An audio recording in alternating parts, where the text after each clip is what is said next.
God. Lord, I want to speak your word. Number two, Lord, would you touch our hearts to receive? Glory, glory.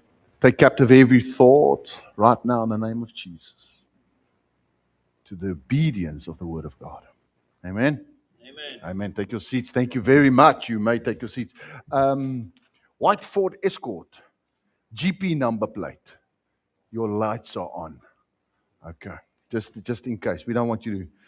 Yeah, well, we could be silent and then after church you've got to work out. Hey? Gotcha. All right. Good stuff. So, I want to talk a little bit about, first of all, the title for the message is The Overcomer's Reward. The Overcomer's Reward. And when I want to start off with relationship, how do I build relationship with a person? How do I build a relationship with a person? I have to spend time with that person. If I don't spend time with that person, I cannot build relationship with them. Do you agree with that? Yes. Okay, so maybe it's WhatsApps. We can start off with, let's be modern, Insta. We can Insta a little bit. No, we can Insta. Who knows what Insta is? Put up your hand if you know what Insta is. If you don't know, it reveals your age, okay? Facebook is for old people, apparently.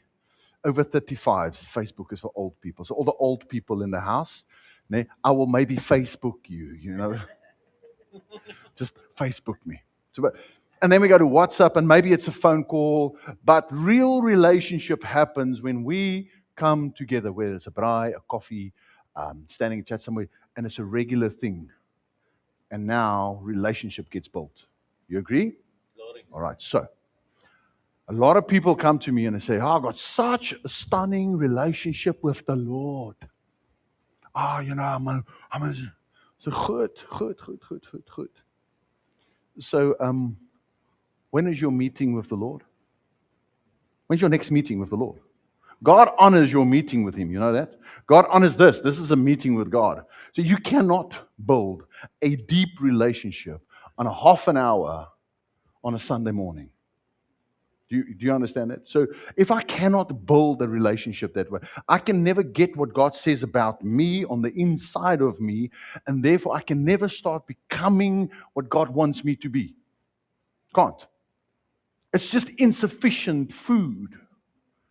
It's like giving somebody a packet of 2-minute noodles once a week to eat. You're going to diminish. The Afrikaanse word is kwyn weg. What is that in English? Somebody help me. See, huh? Kwyn weg. Waste away. You're just going to waste away. You become thinner and thinner and thinner. But come Sunday, I'm going to have my 2-minute noodles. That's going to help me, eh? It's not going to work. So the same thing with a half an hour sermon on a Sunday is a 2-minute noodle snack. Yes, it could keep you alive, but you will never thrive, you'll never flourish, you'll never grow to where God wants you to be and give you that which God wants to. So to build relationship, you have to put out an appointment with the Lord on a daily basis. You don't have to get 100%. First of all, I want to take that weight off you. A lot of people think I have to be 100% in this. Okay, we're not going for 100%. Does that make you relaxed? Because that makes me relaxed. The minute I got that out of the way, because maybe I couldn't get it up. I could not get up on Monday 5 o'clock because I was too tired. But because I don't have to be 100%, I don't have that whipping feeling in the back of my head. See, you can't even do it, It's like Monday, the first time you said you're going to do it and you can't do it. It's okay, tomorrow morning we just try again. God's grace is new every morning. Amen. Amen. So 5 o'clock, I'm up. That's my time. It took me 20 years to get that right. Okay, so just, you understand? 20 years. To be where I'm in a place where I say, I am disciplined in it.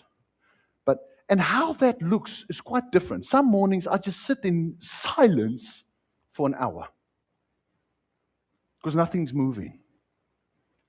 It's like watching a movie with somebody. You've spent time together, but you have not spoken. Okay? So spend some mornings, it's fantastic. It's dynamic. It's powerful. I'm worshiping. I'm in tears. Sometimes on my knees. Sometimes marching up and down the lounge. Sometimes I'm just sitting singing. But what I try to do every morning is just read one chapter aloud to myself. Aloud. Because faith comes by the hearing of the Word of God. Amen. One chapter.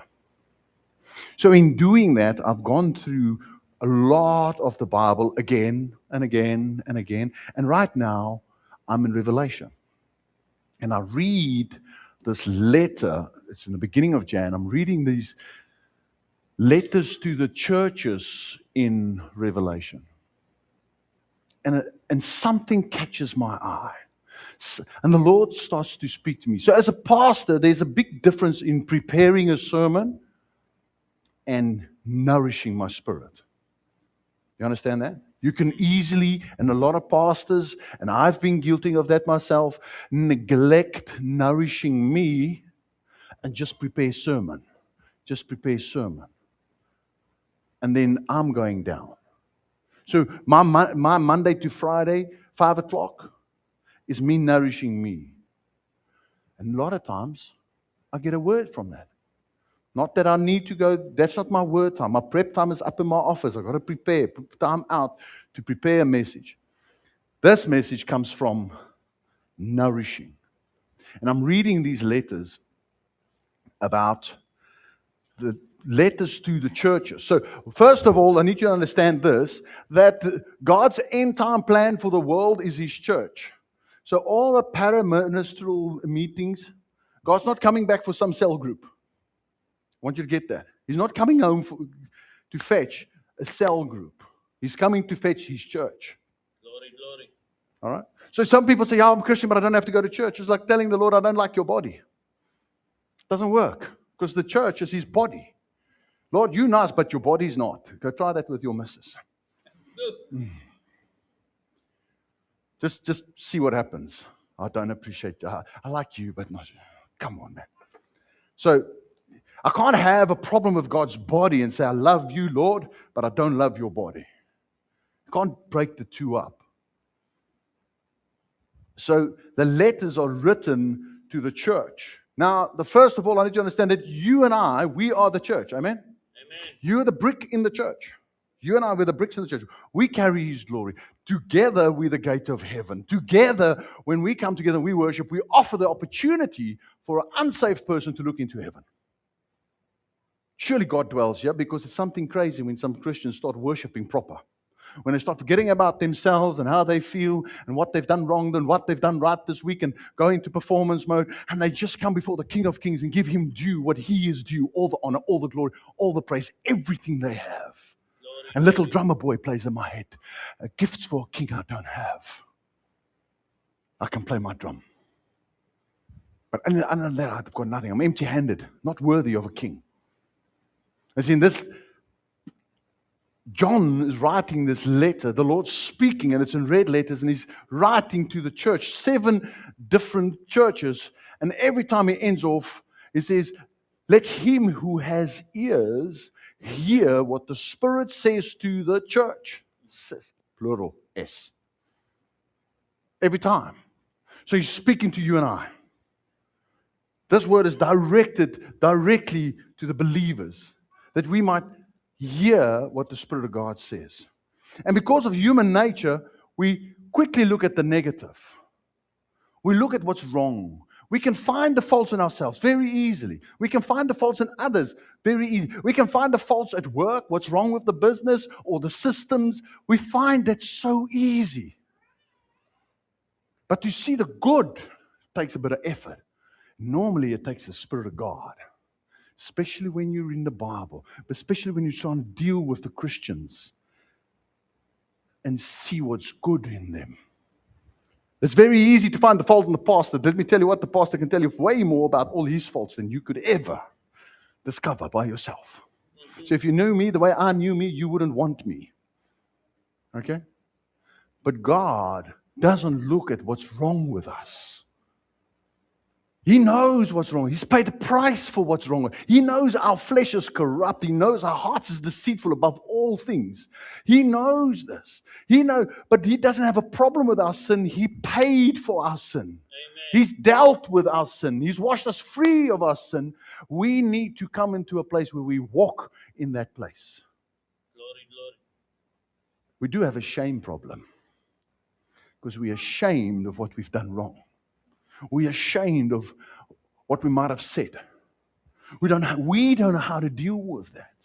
Now, this is where if you have a regular time with the Lord, whenever that is, you can easily come to Him. Listen to what He says. There's an open heaven above you. He made a new and living way for you and I to be in relationship with Him. The veil has been torn, the flesh of Jesus, so that we can obtain mercy in a time of need. Okay, so that need, I don't want you to think of it as physical need. Oh, I need shoes, I need food, I need clothing, I need a breakthrough in my marriage. No. It's that I am corrupt on the inside. And I am in need of God's grace and mercy. Glory, glory. That's when my heart attitude's in the right place. Blessed are the contrite. Blessed are the poor. Blessed are those who mourn over their sin. God's not speaking just to the natural. Natural is important. But there's an infinite part. And that's our spirit man that needs food. Listen to what the Spirit says to the church. So in Revelation, He speaks to the church of Ephesus in Revelation 2:4-7. Listen to how it starts off. I want you to see this. This is the very natural part. This is the part we read easily and we understand it. But I have against you that you left your first love. So Amazing Grace, the song, how sweet it was. The first time when I was in love with God. It's almost when you were in love with your partner. When you couldn't see wrong in them. You couldn't wait to spend time with them. You would compliment them. Well, you never, see, when we were saved, it was a hear no evil, see no evil, fantastic world. Everything, the colors changed. Everything changed. And nothing was too much effort to do for the Lord. And I didn't care who I spoke to. I spoke to them about the Lord. I didn't care what they thought. I was on fire for God. He's writing to that church. He says, therefore, remember where you have fallen. You see, falling from your first love. It's a place to fall from. It's not just a place you walk away. It's fall away from my first love. And God is speaking here. He says, and repent and do the first works. Just do that. Go to that place again. You decide. You decide. I'm going to turn that up again. And you know what? I'm just going to be on fire. But guess what? If you're going to do it in your own strength, it will last 2 weeks. But if you do it from my appointment with God, my relationship with God, it's His Spirit and His strength that will lift you up, and you will be able to just be on fire because He's the oil in the lamp. Glory, glory. Not my emotion. In marriage, we have to go and choose to be that again. Anybody that's been married for a while knows exactly what I'm talking about.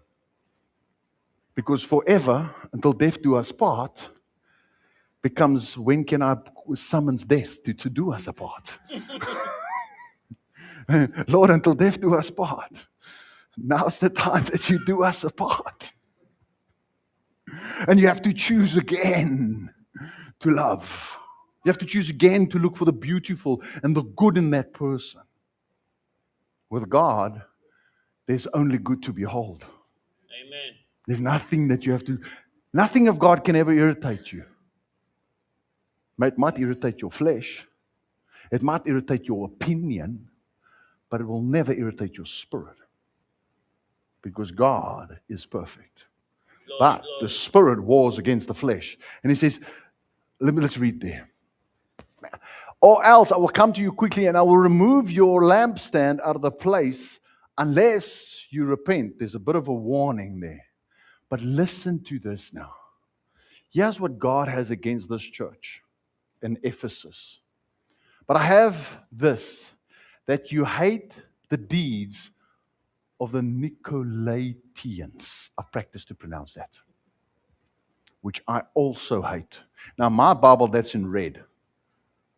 God hates those. Just go back, don't go. Just go back. The deeds and the doctrine of the Nicolaitans. Have you ever seen that word in the Bible? Yes. Okay. Now, these were the deacons to the apostles. And this is their theology. Grace upon grace. God will understand. A watered down gospel, accommodating gospel. A gospel that gets preached from many, many, many churches, many pulpits, that today preaches a gospel that says it is okay to compromise.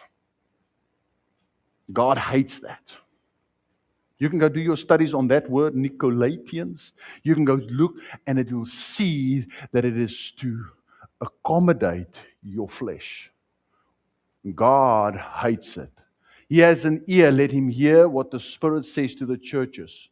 And this is the message, the reward for the overcomer. To him who overcomes. God wants you to overcome. Amen. He wants you to hear what he's saying. He wants you to hear what to us this morning. This is what I hate. But I've got something for you who overcomes. I will give to him who overcomes. I will give to eat of the tree of life, which is in the midst of the paradise of God. Of God. So there were two trees, the trees of good of knowledge, the knowledge of good and evil, that tree, and the tree which is in the midst, the tree of life. Had they eaten of the tree of life, they would have lived forever. Yes. That's why they were put out the garden, because they chose to eat of the tree of the knowledge of good and evil, right and wrong, right and wrong. You cannot run a marriage on right and wrong. I did this, you did this. I do more, you do more. You can't do that. The scale will break. This is the tree, this right and wrong. This is how we are wired as human beings. We constantly in this place of right and wrong, right and wrong, right and wrong. It's the wrong tree to eat of. You see, if you overcome compromise, God says, I will have you eat of Jesus. He will feed you. He will be your sustenance. He will be the oil in your lamp. Amen. And you will be in the midst of God's presence, the paradise of God. You will, not one day, yes, it includes one day, but it's now that you might live in God's presence. You know what the nice thing about living in God's presence is? You're not alone. Loneliness disappears. Anxiety disappears. Fear disappears. Depression disappears. I'm not, because I'm in the presence. I know I'm with Him. If this is a reward for the overcomer. So easily we can focus on what's wrong. Yes, it's good to know what's wrong so we know what to overcome. We know what to overcome. I want you to get this. Every one of us has got an Achilles heel. You know the story about Achilles and his heel. We've got an Achilles. Every one of us has got a dent somewhere in our armor, a weak spot in who we are and what we are. We all fall short of the glory of God. So it's not to, but you don't understand, or you're so perfect, or that person, or you don't know. No. All of us have got this battle that we've got to fight, that we have to overcome. Even Paul, who wrote 2/3 of the New Testament, says, that which I want to do, I don't, and that which I don't want to do, so waar is wragtig, I'm doing that. I see on Spotify, we had 99 downloads in China. Okay, so for those Chinese people, I cannot speak Chinese. I just think, how do they translate that in Afrikaans? Nee, so waar is wragtig? Okay. To him I will give to eat of the tree of life, in God's presence. So God says, if you overcome, I'm going to keep you with me. You're going to be in my... The next one, it's to the church in Smyrna. Okay? Revelations 2, 9 and 11. I'm skipping a part, so I want to give you the crux what I'm talking about. I know your works and your tribulation and your poverty, but you are rich. And I know the blasphemy of those saying themselves to be Jews and are not, but you are the synagogue. Whoa, you're too fast for me. The synagogue of Satan. Let's go.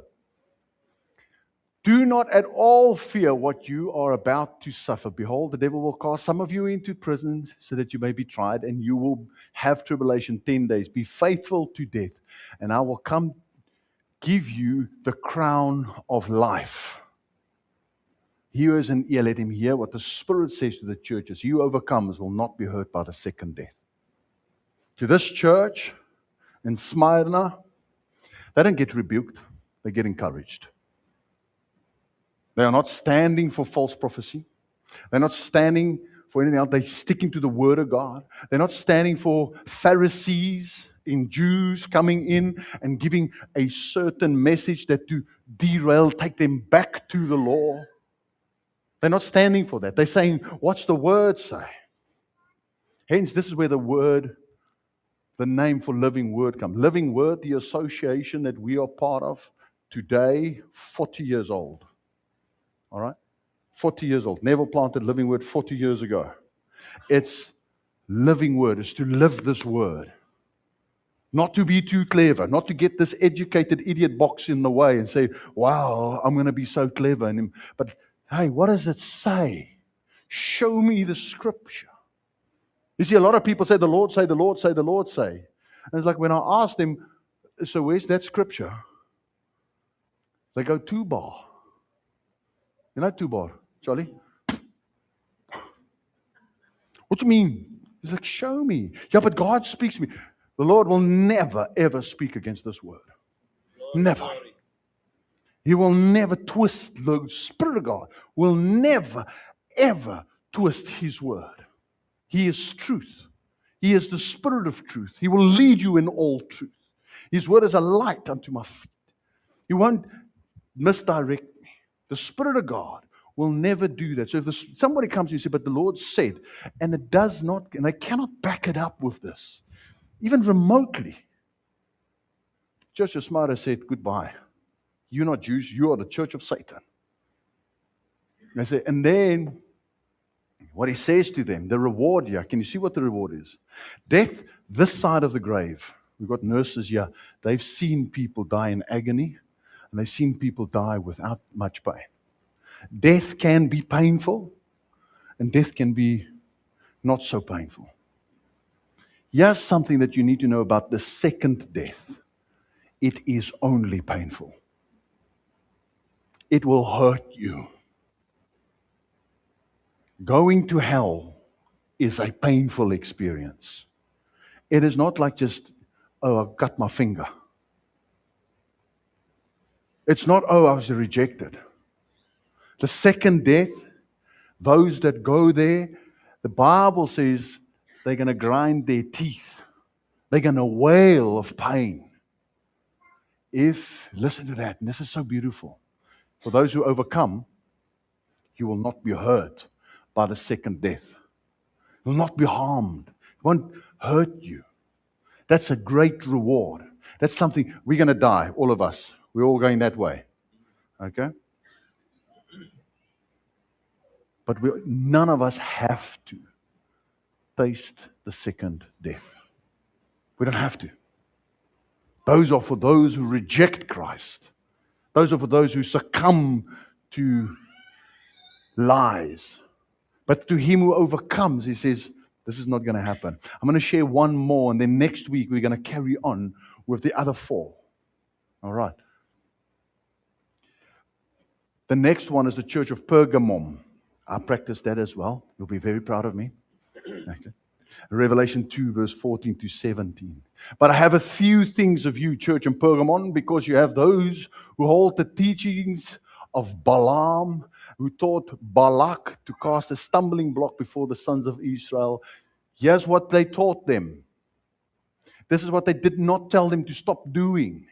To eat things sacrificed to idols and to commit fornication. They allowed it. They said, this is right. They didn't feel guilty about it. Okay? So you also have those who hold the teaching of the Nicolaitans again. Which things I hate. Jesus says for the second time, I hate that. Repent. But if you will not, I will come to you quickly and fight with them by the sword of my mouth. You as an ear, let him hear what the Spirit says to the churches. To him who overcomes, I will give of to eat of the hidden manna, and I will give to him a white stone, a stone on which a new name is written, which no man knows except he who receives the stone. Now there's a whole stuff in there. So if we can just backtrack to the first part of that. Okay, so Balak sacrificed or allowed people to eat things sacrificed to idols. Just two things I want to bring before you. First is the natural. Okay? If you know that somebody is baking cookies at a certain time of the year, and they're praying over those cookies to a certain God, and you tell them, thank you, I will buy you and bless you and eat that cookie, all the prayer in the world cannot purify that. In Corinthians it says, we pray over our food and our food is sanctified. 100%. But if that thing has been sacrificed in your knowledge, in your knowing, directly to an idol, a demon god, you and I cannot celebrate it. We cannot say happy and blessed and al die goedes towards that. We can't. We are separate. We are holy. We are put aside for God. I don't have to walk in judgment in that. I don't have to walk in anything. All I can say is thank you, but no thank you. That's all I have to do. You don't have to say, oh, for religious purposes and convictions. And no, you don't have to go there. You don't have to go all religious in Christianity. All you can say is, thank you, but no thank you. Why? Because tomorrow morning, I've got an appointment with the King of Kings. And I ain't going in there defiled with that food. I ain't going there. He's more important. My relationship is more important. Can you see where there's an overcoming thing, but it comes from a place of relationship? Okay? And fornication. We don't have to unpack fornication. Stumble, human beings. We all make mistakes. But we don't approve of it. This church said, it's okay, we'll approve of it. We'll look the other way. We don't. We don't. The Nicolaitans, once again, a compromised gospel. I hate it. You and I have to hate a compromised gospel. If the word says it, I want to do it. Not out of religion, not out of ticking all the boxes, but from a place of relationship. I don't want to harm the one I love. I don't want to disappoint Jesus because I love him. And that gets birthed from having an appointment on a very regular basis. Spending time with the person of the Holy Spirit. Whether I get goosebumps or not, it's irrelevant. It's that dedication. I am spending time. I've set out this time. Lord, I'm pressing into your presence. I am coming to your throne room. It's a new and living way. There's freedom. I'm not going to feel guilty. I'm just going to come to you and say, Lord, wash me clean again, please. Wash me clean again. Maybe I can't think of something so wrong that I did so wrong. That's fantastic. Lord, forgive me for the stuff I don't know. The Bible talks about that. But I'm going to come in, I'm going to sit in my dad's lap and celebrate and worship him. Lord, what do you want to say to me? I'm going to read from his word. I'm just going to embrace his spirit. His spirit will start permeating me. Do you want to see how that works in the natural? Couples that have been married for so long, they start to finish each other's sentences. They know each other. What's happened? They've permeated. They spend enough time together. That's what starts to happen. Go to the next part, please. Next one. You see, this is to him who overcomes. This is an inspiring message. It's to inspire you and I to overcome. It's to inspire. Say, listen, I want this. There's a reward at the end. He says, to him I will give of the hidden manna. Jesus says, I am the manna that came down from heaven. There is something about the hiddenness of God that gives us sustenance, that feeds us. You see, Lord says, listen, He says this, go into your closet. Go into your prayer room. Get one side. Close the door. I read a story about a lady that she was a mom. And moms have got very little privacy. Very little. And she decided she's locking the toilet door. End of story. She would go in and lock the toilet door, and she told her kids, this is my time. And she would spend an hour there with the Lord.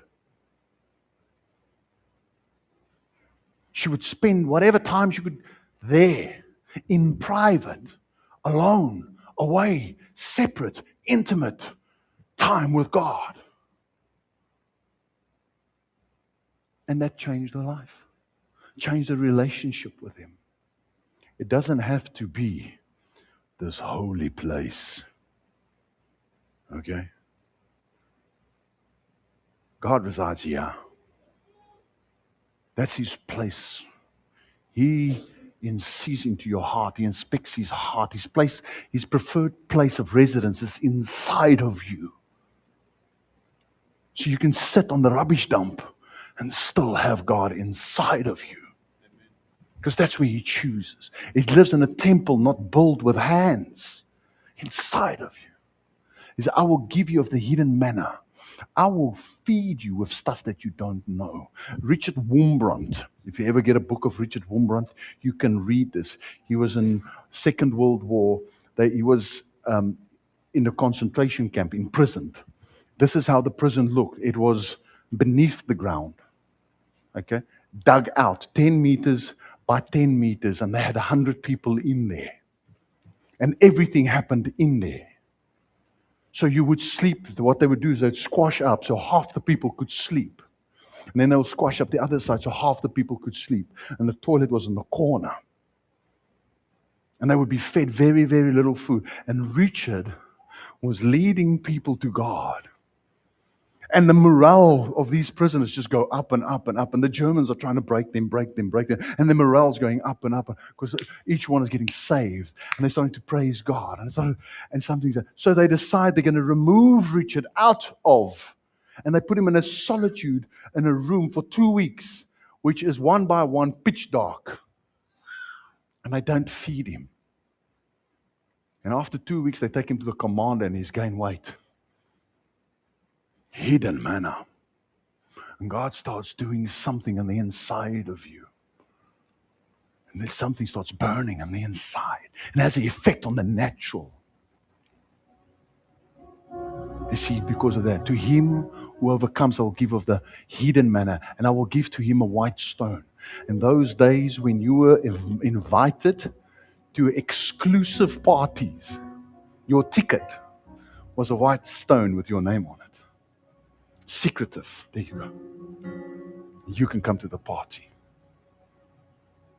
You see, God has got another name for you and He's putting it on a white stone so you can come to the party of the bridegroom. You can come to a place where it's exclusive. Not everybody's going to heaven. Not everyone is going to the banquet. Only those who believe in Jesus. Only those who overcome. Only those who lay their life on the Lord. You are my Lord. See, to him who overcomes, He gives the manna. To him who overcomes, He gives the stone. And all you have to do is build relationship. We're going to continue next week. It's not a performance thing. It's not about this is hard Christianity. It's about spending time with the Lord and allowing Him to speak to you, allowing Him to infuse you, allowing Him to empower you to overcome. All of us have got something to overcome. Don't feel bad. Maybe your list is long. I promise you it's not longer than mine. Next week we're going to continue. which no man knows except him who receives it. God's going to speak to you. God wants to reveal stuff to you about you, giftings and abilities that you will only know when He tells you that. And like, oh, the light's gone on. There's a reward here for an overcomer. Let's close our eyes, and I'm going to bless you, and we're going to come back next week, and we're going to complete. And if you found this inspiring, if you found this, listen, somebody needs to hear this, bring them next week. Say, listen, you need to hear this message. You need to hear the conclusion of this. God's got something for you. We're going to do communion next week. We're going to let it stand over. We're going to bring it all together then. Father, we thank you this morning for your presence. Thank you for the intensity that's in the Spirit right now, Lord, that you are here raising up overcomers. That you are the Spirit inside of us, Holy Spirit, that strengthens us and gives us the ability. Lord, I want to come and bless your children this morning. I bless them with the fellowship of the Holy Spirit. Lord, and it takes on a whole new meaning in their lives. I hear your voice, because my sheep know my voice. Oh, thank you that in them is discipline. In them there is dedication. And I bless them with that. In the mighty name of Jesus. And everybody said, Amen. Amen. Let's go have some coffee. God bless you.